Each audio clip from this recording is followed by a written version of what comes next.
Aujourd'hui, 11 décembre, le Burkina Faso célèbre son 61e anniversaire de l'indépendance. Un anniversaire célébré dans la sobriété sur toute l'étendue du territoire national et ce, au regard de la situation sécuritaire difficile. Dans ce journal, vous entendrez le discours du chef de l'État à l'occasion du 11 décembre et le constat de Cédric Wilfried Mabio de cette célébration à Banfoura dans la cité du paysan noir. Et puis, on connaît depuis hier le nouveau chef du gouvernement burkinabé. Il s'appelle Lassine Azerbo. Âgé de 58 ans, il a la lourde tâche de relever les défis qui se présentent au Burkina Faso, notamment la lutte contre le terrorisme. Le nouveau Premier ministre était le secrétaire exécutif de l'organisation du traité d'interdiction des essais nucléaires, Notice. Comme annoncé en titre, nous sommes aujourd'hui 11 décembre, jour anniversaire de l'accession de la Haute-Volta aujourd'hui Burkina Faso à l'indépendance. Les festivités qui devaient se tenir dans la commune de Zignaré, mais situation sécuritaire oblige, la 61e bougie de l'indépendance du Burkina Faso est soufflée dans la sobriété. Seules les cérémonies de prise d'armes ont été autorisées. Je vous propose d'entendre le discours du chef de l'État, Roch-Marc Christian Kaboré, à l'occasion du 11 décembre. La célébration du 61e anniversaire de l'accession de notre pays à la souveraineté nationale et internationale m'offre l'occasion de saluer la résilience du peuple burkinabé dans le contexte actuel de crise sécuritaire et sanitaire. Elle se tient à un moment où nous portons encore le deuil de nos valeureux fils et filles, forces de défense et de sécurité, paramilitaires, volontaires pour la défense de la patrie et civils tombés sur le champ d'honneur de la lutte contre le terrorisme. Elle se tient aussi à un moment où nos populations continuent de subir les exactions lâches commises par les ennemis de nos valeurs politiques et socio-culturelles. Cette année, le 11 décembre est célébré dans la sobriété pour respecter la mémoire de toutes les victimes du terrorisme. J'ai une pensée pieuse pour elles et souhaite un prompt rétablissement aux blessés. Aux familles des victimes, je renouvelle ma compassion et mon soutien. À tous les déplacés internes du fait de l'action terroriste, j'exprime ma solidarité et celle de la nation entière. Peuple du Burkina Faso, compatriotes de la diaspora, les moments difficiles que nous traversons et qu'endure avec honneur notre vaillant peuple ne sont pas insurmontables. Et l'histoire héroïque de nos ancêtres nous l'enseigne. Autant c'est dans la douleur, mais avec dignité, que nous faisons face à toutes ces adversités, autant nous ne devons à aucun moment nous départir de la conviction que c'est à nous qu'il incombe le devoir historique d'être les artisans de la victoire dans cette guerre injuste qui nous est imposée. Pour y arriver, chers compatriotes, je vous engage au rassemblement et à l'engagement. Rassemblement autour de nos vaillantes forces combattantes et des valeurs fondatrices de la République. Engagement ensuite de la nation dans un élan patriotique pour faire face à ce péril terroriste en nous appuyant sur une gouvernance vertueuse marquée du sceau de l'intérêt général et du bien commun. Burkinabé de l'intérieur et de l'extérieur, l'histoire de notre peuple a ouvert des plaies, ce qui explique sans doute aujourd'hui l'attitude équivoque de certaines personnes face au terrorisme. Et pourtant, nous devons avoir le courage de nous regarder en face pour solder tout ce passif douloureux, sans fuite en avant, en crevant l'abcès afin de créer les conditions propices d'un nouveau départ. C'est pour cela que j'ai fait de la réconciliation nationale une priorité majeure de mon second et dernier quinquennat. Convaincu que le terrorisme au Burkina Faso est alimenté et entretenu par la haine née de notre histoire politique récente. Cette réconciliation, nous la réaliserons tous ensemble pour en finir une fois pour toutes avec les rancœurs. Cependant, nous n'y arriverons pas en occultant les crimes sans la vérité, sans la justice et sans le pardon des victimes. À Banfoura, dans les cascades, la sobriété a été respectée. Notre reporter Wilfried Cédric Mabio a suivi pour vous la célébration du 11 décembre dans la cité du paysan noir, marquée par des cérémonies de décoration. C'est dans la sobriété que s'est tenue à la place de la nation de Banfoura la cérémonie marquant le anniversaire de l'indépendance du Burkina Faso. Dans une région en partie sous l'emprise des groupes terroristes, le gouverneur de la région des Cascades, à la suite de sa visite aux troupes, a invité dans son allocution les populations de la région au rassemblement auprès des FDS et des VDP afin de faire face aux défis sécuritaires. Force vive la région des Cascades. Je réaffirme mon engagement aux côtés de nos forces de défense et de sécurité, de nos volontaires pour la défense de la patrie, de nos populations résilientes et de nos différents partenaires dans cette lutte contre le terrorisme. Je vous invite aussi à un sursaut patriotique, à une véritable prise de conscience des défis qui doivent être les nôtres. Au titre des décorations, ce sont 51 médaillés qui ont été enregistrés, dont un à titre posthume. En ce jour 11 décembre, vraiment qui honore le pays, mais je dis toujours, c'est grâce à les efforts fournis de tout un chacun qui fait qu'aujourd'hui, en tout cas, on est là. Mais toujours, on félicite l'État pour ses efforts, parce que la tâche du terrorisme n'est pas facile. La fête du 11 décembre, nous sommes en joie. Il y a d'autres qui sont sur le terrain, d'autres vraiment sont en pleurs. Vraiment, nous donnons courage à tout le monde, que la paix revienne vraiment au Burkina Faso. Cette médaille, je la dédie à mon mari défunt et elle me rappelle tous les efforts qu'il a pu faire pour le développement de Banfora et pour également sa famille. Pour cette année 2021, le thème retenu par l'État burkinabé est réconciliation nationale et cohésion sociale, devoir, responsabilité de tous pour un développement durable au Burkina Faso. Fini les attentes et les supputations. On connaît désormais le nouveau Premier ministre du Burkina Faso. Lassina Zerbo a la lourde tâche de faire mieux que son prédécesseur, Christophe Dabiré.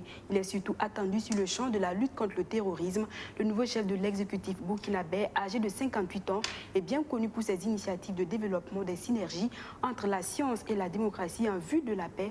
Était le secrétaire exécutif de l'organisation du traité d'interdiction complet des essais nucléaires Notice. Que pensent les Burkinabés de cette nomination? Lassina Zerbo est-il l'homme de la situation? Nous avons posé la question à quelques citoyens. Certains, vous allez les entendre, ne semblent pas du tout intéressés par la vie politique du pays. Nous les écoutons.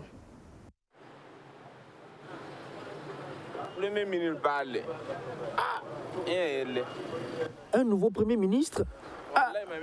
Je ne suis pas au courant. Moi, je ne suis pas la télé. Je sais que le poste existe, même celui dont on dit qu'il a été changé. Je ne connais même pas son nom. N'en parlons pas du nouveau. En tout cas, c'est bien, mais ce n'est pas arrivé. Ils devraient nommer quelqu'un qui est dans le pays, là, qui travaille au pays. Ils travaillent pour le pays, mais il n'est pas sur place sur le pays, puisqu'il travaille plus à l'intérieur, à l'extérieur du pays. Puisque Paul Kabatevo, c'était quelqu'un qui ne connaissait pas bien les situations, les difficultés de Burkinabé. On est parti l'amener cela nommé parce qu'il est le niveau non. On devrait amener quelqu'un qui connaît les difficultés du Burkina. Nucléaire, là, c'est les problèmes des Européens. Alors, c'est quelqu'un qui travaille plus en Europe. Et pourtant, nous, on veut quelqu'un qui est sur le terrain. Moi, à mon avis, le problème n'est pas affaire du Premier ministre. Voilà, le problème là même est en haut. Il faut que le chef de l'État lui-même, il n'a qu'à le voir ça. Sinon, le Premier ministre, là, on ne le connaît pas. Bon, on n'a pas son palmarès. Donc, il y a des gens qui pouvaient régler cette affaire-là. Voilà, il n'a qu'à le voir. Ça, c'est mon avis. Je le connais, je dirais que je le connais, mais je ne l'ai pas encore perçu. Comme on dit, connaître quelqu'un, ça ne veut pas dire que tu l'as déjà perçu. Sinon qu'en regarder son curriculum vitae, on voit vraiment qu'il est l'homme peut-être idéal, mais l'apparence est souvent trompeuse. On peut certainement dire qu'actuellement, M. Lassina Zerbo viendra changer la situation du pays. Et voilà. Mais nous, personnellement, on attend voir les actions qu'il va mener sur le terrain. C'est cela qui fera de nous et qui fera qu'on aura confiance en ce dernier.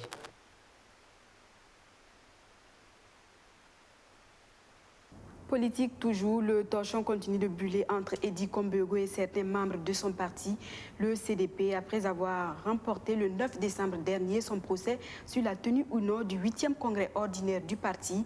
Il fait de nouveau face à un autre problème. Cette fois-ci, c'est la gestion du parti qui est décriée par Yaya Zoungrana, Sané Topan et leurs camarades. Ces membres du bureau politique national reprochent au président Kombego de défier le fondateur du parti Blaise Compaoré dans le respect des textes fondamentaux du parti. Face à la presse, ils interpellent Edi Kombego à revoir sa copie. Benjamin Kwame. Ils sont membres du bureau politique national du Congrès pour la démocratie et le progrès, qui ne marche plus désormais dans la même direction que le président du parti, Edi Komboigo. Sur la table de séance, le 5e vice-président, le 7e vice-président, le 10e vice-président, le secrétaire général et le secrétaire par intérim du parti ou encore le secrétaire chargé des élus locaux. Ici, ils déroulent les dysfonctionnements et reviennent sur la crise qui a conduit à la suspension du 8e congrès du CDP. Sané Topan indique à cause de l'ambition précipitée de Edi Komboigo à accéder au pouvoir d'État, le parti a assisté à une démission en cascade de ses membres et ajoute l'indiscipline qu'aurait créée le président du parti. Il a jeté un discrédit sur l'authenticité des lettres signées par le fondateur du parti.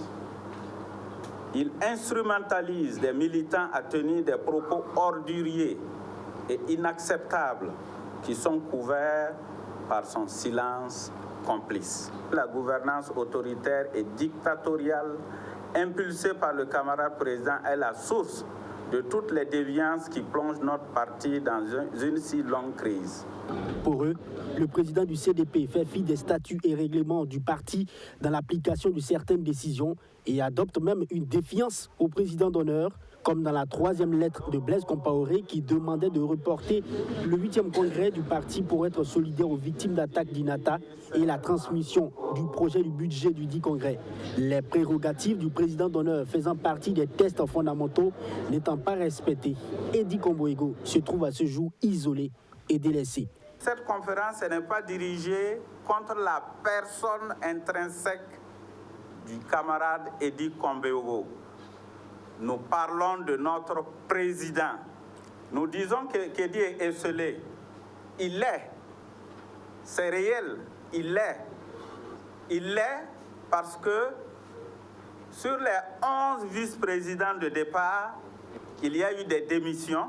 Il est au niveau de la présidence du parti le seul. Il est tout seul. Il est tout seul. Donc, esselé, ce n'est pas un mot trop fort. Je n'ai fait que traduire la réalité. Sur le 8e congrès du parti qui devrait avoir lieu les 4 et 5 décembre et qui a fait objet de dissensions jusqu'à la justice, remporté d'ailleurs par Edi Komboigo ce 9 décembre, Sané Topan et ses camarades indiquent tout de même que leur objectif est atteint et préviennent. Notre démarche répondait à 2 préoccupations. Que le congrès soit reporté ou suspendu, nous l'avons obtenu. Qu'un congrès soit convoqué dans le respect de nos textes fondamentaux, nous l'avons aussi obtenu. Edi Komboigo est dans l'obligation d'avoir les orientations du président d'honneur pour organiser le congrès du CDP. Sans cela, il n'y aura pas de congrès. Cette crise n'est ni liée à un conflit générationnel, précisent les conférenciers. Si malgré tout ce 8e congrès se tient, ils évalueront au moment opportun, lance-t-il. Était face à la presse hier le ministère en charge de l'enseignement supérieur, une sortie pour éclairer l'opinion nationale sur certaines réformes en cours au sein des universités publiques du Burkina. Il s'agit notamment de la bourse et du Fonds national pour l'éducation et la recherche FONER, des réformes qui n'enchantent pas les étudiants. Ils ont donc manifesté 48 heures durant leur mécontentement à l'appel de l'ANEB. Mais qu'à cela ne tienne, le secrétaire général du dit ministère s'est voulu ferme sur certaines mesures. Abdou Karim Banda, Archimède Boy pour plus de précision. La grève des associations estudiantines sur le campus ne doit nullement signifier campus mort. C'est la déclaration du secrétaire général du ministère en charge de l'enseignement supérieur au cours de cette conférence de presse ce vendredi. Une réaction qui intervient un jour après la grève de 48 heures tenue dans les universités publiques à Ouagadougou à l'appel de l'ANEB, l'Association nationale des étudiants burkinabés. Pour le professeur Mahamadou Sawadogo, aucun écart ne sera toléré lors des manifestations d'humeur des étudiants sur les campus. Il soutient que la relecture en cours du décret portant franchise universitaire et liberté académique sera renforcée. Mais cela ne signifie aucunement une restriction des libertés. Je veux dire, si vous êtes par exemple en grève, vous êtes de l'ANEP, vous êtes de l'UGEP, vous êtes, je ne sais pas, FSIBF, vous avez décidé d'aller en grève parce que vous avez des différends avec le patronat. C'est normal. Nous tous, on a été syndicalistes. Et peut-être même qu'on l'est encore. C'est normal. Mais je dis, votre liberté ne doit pas venir entacher la liberté des autres. Vous êtes sur le campus, vous manifestez. On vous laisse marcher. Mais à partir du moment où vous commencez à empêcher, à l'aide de vos piquets de grève, vous empêchez ceux qui ne veulent pas suivre le mouvement, vous les empêchez d'aller en classe, alors là, l'administration a le droit de faire appel à qui de droit pour vous remettre à l'ordre pour respecter les franchises universitaires que vous-même, vous avez mis en place. Concernant le FONER, l'aide et le prêt financier accordé aux étudiants, les conditions d'octroi ont été revues. La moyenne pour y avoir accès est passée de 5 à 8. Le secrétaire général du ministère en charge de l'enseignement supérieur donne les raisons de cette mesure dénoncée par l'ANEP. Vous prenez les étudiants, vous êtes 1000. Il y a à peine 300 qui viennent composer. Et parmi les 300 qui composent, il y a près de 150 qui n'ont pas composé dans plus de 3 matières. Pourquoi ils ne composent pas dans les autres matières? Ils ont fait un choix. Je compose seulement dans les 3 matières parce que ces 3 matières me permettent d'avoir le 5 de moyenne. Sans le 5 de moyenne, je ne vais pas au FONER. C'est très simple, on n'a pas besoin d'être un charlatan pour le savoir. Voilà. Et c'est ce qu'on dit qu'il faut arrêter. Pour ce professeur d'université, la dette contractée par l'État pour le FONER s'élève aujourd'hui à plus de 20 milliards de francs CFA. Le FONER n'arrive pas à mettre la main sur certains bénéficiaires, rendant ainsi le remboursement difficile.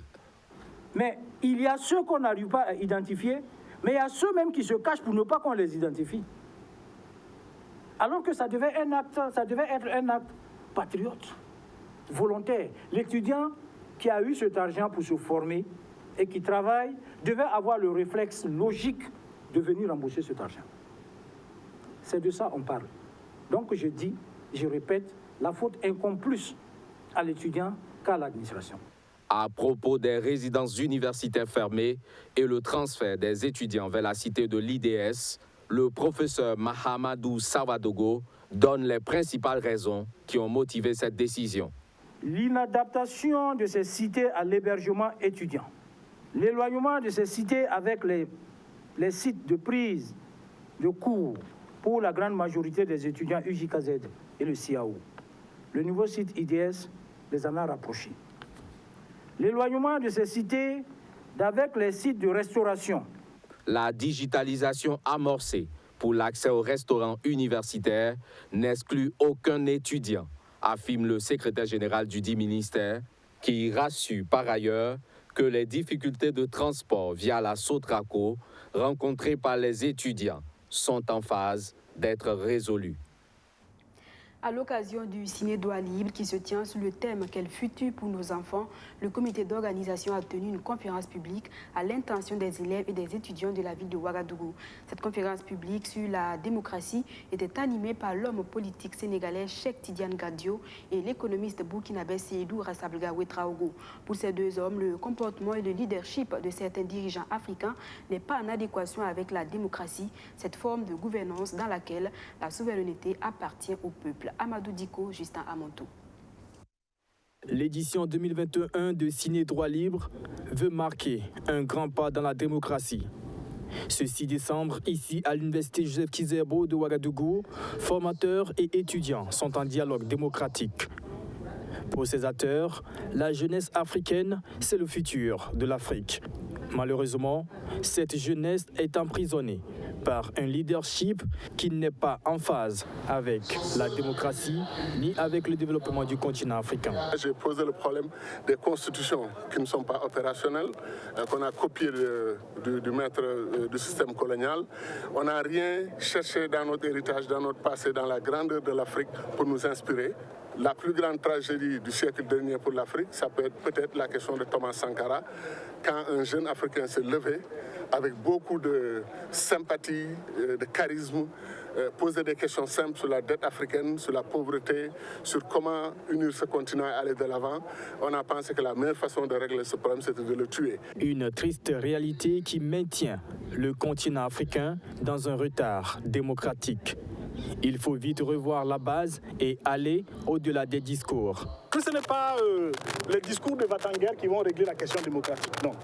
C'est d'observer profondément que nous sommes dans un système où la sélection des dirigeants est biaisée. Il faut changer la sélection des dirigeants. On a besoin de faire en sorte que la conscientisation montre que les idées sont fondamentales en démocratie, la vertu humaine est fondamentale.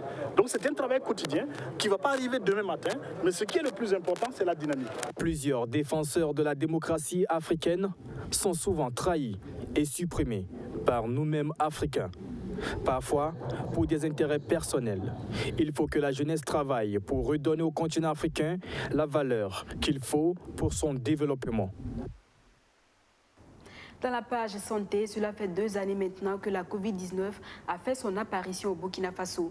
Les vaccinations, quant à elles, ont débuté en juin pour freiner la pandémie, mais les Burkinabés sont réticents à se faire vacciner. Le pays est encore loin des 70% de couverture vaccinale nécessaire pour atteindre l'immunité collective. Une campagne intensive va donc être initiée pour espérer atteindre un peu plus d'1 700 000 personnes vaccinées au plus tard le 31 décembre 2021. Arsène Konitomdi. Du 9 mars 2020 au 7 décembre 2021, 16 437 cas confirmés de Covid-19 ont été détectés au Burkina Faso. Le plan national vaccinal contre la Covid-19, mis en œuvre depuis le 2 juin 2021, avait pour objectif de vacciner 15 200 000 personnes, un chiffre nécessaire pour atteindre l'immunité collective. Mais à la date du 7 décembre 2021, 461 692 personnes seulement ont reçu leur dose de vaccin, soit environ 2% de la population. D'où cette rencontre de plaidoyer initiée par le ministère de la Santé afin de trouver les voies et moyens de booster la vaccination. Il reste bien en deçà de la cible de 40%, de 10% fixée au 31 décembre 2021 au Burkina Faso et 40% dans la sous-région. C'est pourquoi le comité de coordination interagent du programme élargi de vaccination, instance nationale d'orientation des actions de vaccination, a recommandé la réalisation d'une campagne d'intensification de la vaccination contre la Covid-19.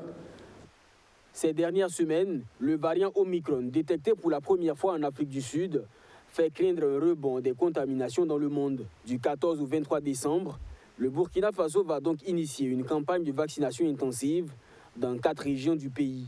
L'objectif de cette opération est de vacciner 1 700 000 personnes environ d'ici le 31 décembre 2021. Nous avons décidé d'améliorer progressivement l'accessibilité géographique aux vaccins afin d'offrir plus d'opportunités vaccinales à la population. Dans cette progressivité, nous débuterons par les régions du centre-ouest, des hauts-bassins et du sud-ouest. Ces régions ont la particularité d'avoir les nombres de cas confirmés les plus élevés du Burkina. À ce jour, 4 types de vaccins sont disponibles au Burkina Faso: AstraZeneca, Johnson & Johnson, Sinopharm et Pfizer. Des doses de Moderna et de Sinovac sont attendues dans les jours à venir.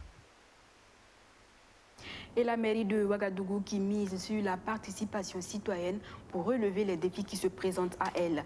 L'institution dirigée par Arma Bewende a mis en place un cadre de concertation et de dialogue pour booster la mise en œuvre du programme municipal. Cette nouvelle organisation composée d'associations a tenu sa toute première session ordinaire de l'année. Des recommandations sont attendues à l'issue de ce conclave pour le sort de la commune de Ouagadougou. Abdou Azissari. Convaincue que seule, elle ne pourra pas relever les défis qui se présentent à elle, La commune de Ouagadougou veut désormais compter sur la participation citoyenne pour réussir son développement. Dans cette dynamique, la mairie centrale a créé un cadre de concertation et de dialogue composé des différentes associations de Ouagadougou et les groupes spécifiques. Cet organe consultatif tient ici sa toute première session ordinaire, à l'issue de laquelle il est attendu des recommandations pertinentes qui permettront de résoudre les nombreux problèmes que traverse la ville, mais aussi le Burkina Faso en général. À notre sens, il n'y a pas de développement sans participation citoyenne, sans que, individuellement et collectivement, les habitants de la cité ne s'engagent sur les pistes de développement. Tout ce que nous faisons dans les quartiers, dans les arrondissements, dans les secteurs, si nous n'impliquons pas les gens qui y vivent à travers leur association, je pense qu'on aura beaucoup de difficultés à pouvoir faire ces investissements et à pouvoir faire ce développement-là. Cette première session est également le lieu pour les acteurs de s'accorder sur un règlement intérieur afin de faire de ce cadre de concertation une force de proposition et d'élaboration de projets concertés pertinents pour accompagner le conseil municipal. Donc vraiment ce matin, c'est ce que nous allons faire. On va lire une charte qui va fixer le cadre dans lequel nous allons travailler pour ces différentes concertations et puis arrêter un règlement intérieur et puis on va lancer déjà les discussions. La commune de Ouagadougou et les coordinations communales d'associations et des groupes spécifiques attendent pérenniser leur cadre dans la durée, fondé sur l'autonomie et la responsabilité de réflexion et d'action, le dialogue franc et l'écoute mutuelle. Pour lutter efficacement contre l'insécurité routière au Burkina Faso, l'ONASER met à contribution les journalistes. Au total, 100 hommes et femmes de médias ont pendant 72 heures été outillés sur les concepts de bonne conduite en circulation. L'idée étant d'accompagner les journalistes dans leur travail de sensibilisation des populations victimes chaque jour d'accidents de la circulation. De 2015 à 2020, le pays a enregistré plus de 100 000 accidents de la circulation selon l'Office national de la sécurité routière. Amadou Diko, Sandrine Zougouri. Au Burkina Faso, de 2015 à 2020, 122 134 accidents de circulation routière et 5 774 décès ont été enregistrés selon l'ONASER, l'Office national de la sécurité routière. Pour le premier semestre de 2021, on note 706 décès sur 12 439 cas d'accidents, des chiffres qui sont alarmants. L'ONASER, à travers cette session de formation, veut renforcer les capacités des hommes de médias sur les concepts liés au bon respect de la circulation routière. L'idée ici est de permettre aux journalistes de mieux s'approprier des bonnes pratiques sur la sécurité routière. À travers un homme de médias, à travers une femme de médias, c'est toute une population qu'on peut atteindre dans l'éducation à la circulation routière. On ne le dit pas assez. Très souvent, la sécurité routière, qui est un domaine social, ne suscite pas autant d'intérêt qu'il le fallait. Alors que les chiffres que nous donnons, ce ne sont pas seulement des chiffres, ce sont des vies arrachées à nos affections. Raison pour laquelle nous pensons que nous ne pouvons gagner la lutte de l'insécurité routière qu'en impliquant toutes les couches socio-économiques de notre pays. Les hommes de médias aussi concernés par les dangers de la route se sont engagés à soutenir l'ONASER dans sa politique de vulgarisation sur la sécurité routière.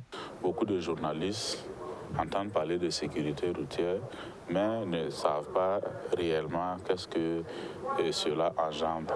Voilà, qu'est-ce que cela fait.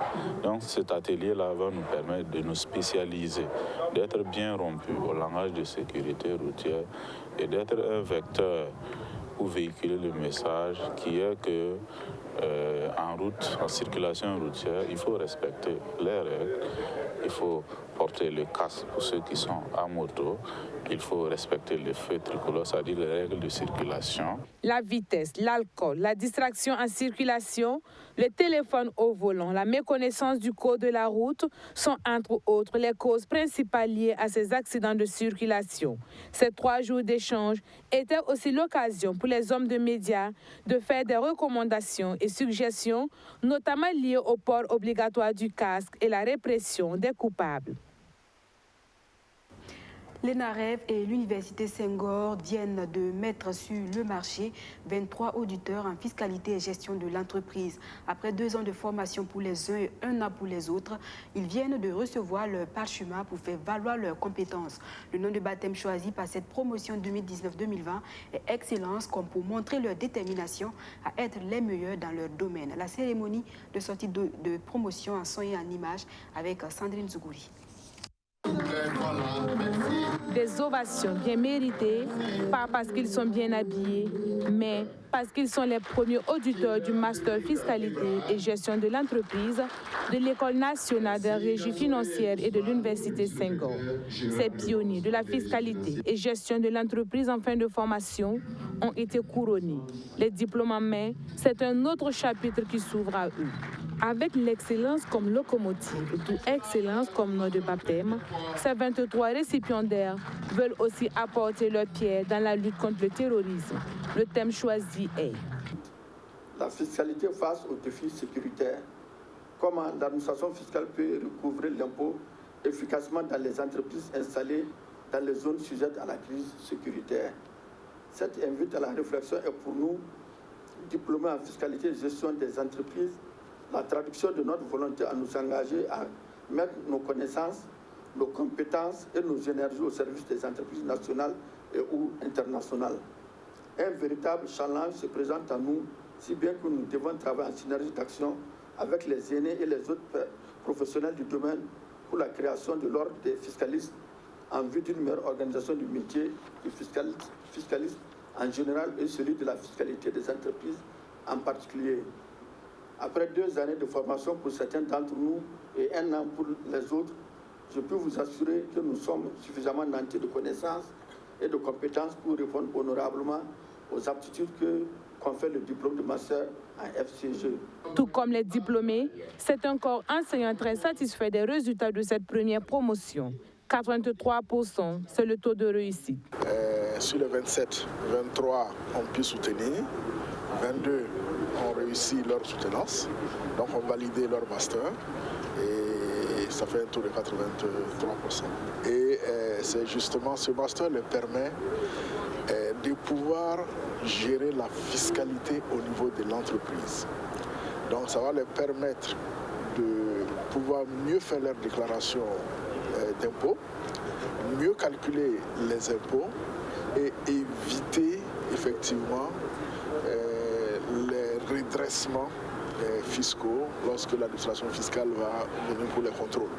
Également les inviter à être des solutions, parce que souvent on pose certains actes en pensant au gain, alors qu'en posant un acte, il faut penser à une solution qu'on propose. Et quand on propose une solution qui rencontre un problème non résolu, à coup sûr, on gagne. Avec cette remise des diplômes aux auditeurs de la promotion 2019-2020, du Master Fiscalité et Gestion de l'entreprise, l'ENAREF ne compte pas s'arrêter en si bon chemin. L'école envisage atteindre 120 auditeurs à raison de 30 pour la cohorte, la 2e et la 3e promotion. Dans la page culture, le Senasa augmente ses capacités opérationnelles. Il vient d'aménager l'espace aéré Amadou Balaké, du nom de ce chanteur populaire burkinabé qui comptabilise 50 années de carrière. Cet espace nouvellement inauguré permettra de faire la promotion des artistes musiciens burkinabés. Abdou Aziz Sari. La cour pavetée avec un kiosque et un podium en béton assorti d'un pont lumière. L'espace aéré Amadou Balaké, qui était jusque-là sans grande utilité, est désormais aménagé pour accueillir des spectacles de tout genre. Cette réalisation, faite en l'espace de 3 mois, vient augmenter la capacité opérationnelle du Centre national des arts du spectacle et de l'audiovisuel, Senasa. La nécessité d'augmenter la capacité opérationnelle du Senasa nous a amené, avec la bénédiction du ministre de la Madame le ministre a investi pour augmenter, comme je dis, au risque de me répéter, la capacité opérationnelle du Sénasa qui se limitait qu'au théâtre, en réalité qu'au théâtre Kwamba Lwankandé de 600 places. Et vous n'êtes pas sans ignorer qu'on a un gros problème d'infrastructure culturelle et ça amène un peu d'oxygène aux acteurs de la culture. L'espace a une capacité d'accueil de 1000 places debout. Le podium, quant à lui, peut prendre une trentaine de personnes membres d'un orchestre, selon le directeur général du Sénasa. Évidemment, on a pris soin, j'expliquais tantôt, de rapport qualité-prix, on ne pouvait pas faire mieux. On a pris soin d'offrir toutes les commodités opérationnelles aux usagers, aux artistes qui vont venir prester ici. Entre parenthèses, c'est quand même un espace qui prend facilement 1000 personnes debout. Moi, je trouve qu'un spectacle debout, avec un public debout, comme ça se passe ailleurs, d'ailleurs, même c'est gay. On n'est pas forcément obligé d'être tout le temps assis sur des chaises pour regarder un spectacle. Le coût global des travaux d'aménagement de cet espace est estimé à 14 millions de francs CFA. En rappel, Amadou Traoré... Voilà, merci d'avoir suivi ce journal qui s'achève et excellente fête de l'indépendance à tous les Burkinabés d'ici et d'ailleurs. Je serai très ravie de vous retrouver très prochainement sur BF1 pour d'autres actualités. Excellent week-end.